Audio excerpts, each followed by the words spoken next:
ပါနေရတယ်လွယ်လွယ်ကကြိုးစိုးလိုက်ပါတယ်ကဲဒီနေ့မှာဘာကိန်းထွက်ကြမှာ ကျွန်တော်မှုတ်မှာပြော ဟုတ်မှာ မှုံမယ်ဟုတ်တော့မှာ ချာတောင်းလေ မှုတ်ချင်နေပြီငါမှုတ်မယ်ဆိုရတယ်မှုတ်ဖို့ပဲချောင်းလားဟုတ်မယ်နော်စာပြီးမှုတ်ဒီစာပြီးမှုတ်ပြီး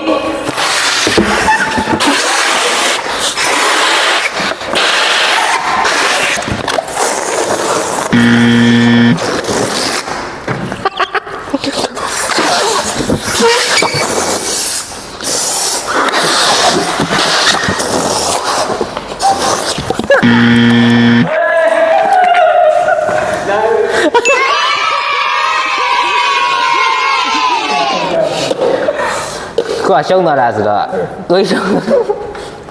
ကျွန်တော်နှစ်ယောက်က ကျွန်တော်ကြာရမှာနော် ခုနကကျွန်တော်ပြိုင်တာဆိုတော့ ပုံပြိုင်မယ် ဟောနော်ကြားတဲ့သူရှုံးသွားဆိုတော့ဒီခါနောက်ဆုံးကြားတဲ့သူကတီးရမှာဖြစ်ပါတယ်ဟောမစားသေး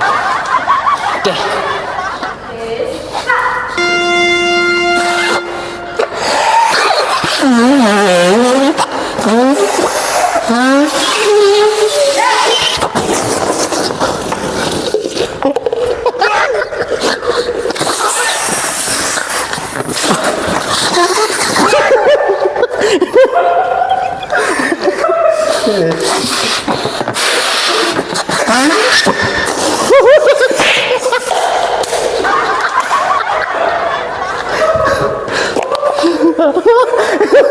မရလေလက်ကုန်းတော့ နိုင်ပါပြီ ခဲလို့မရ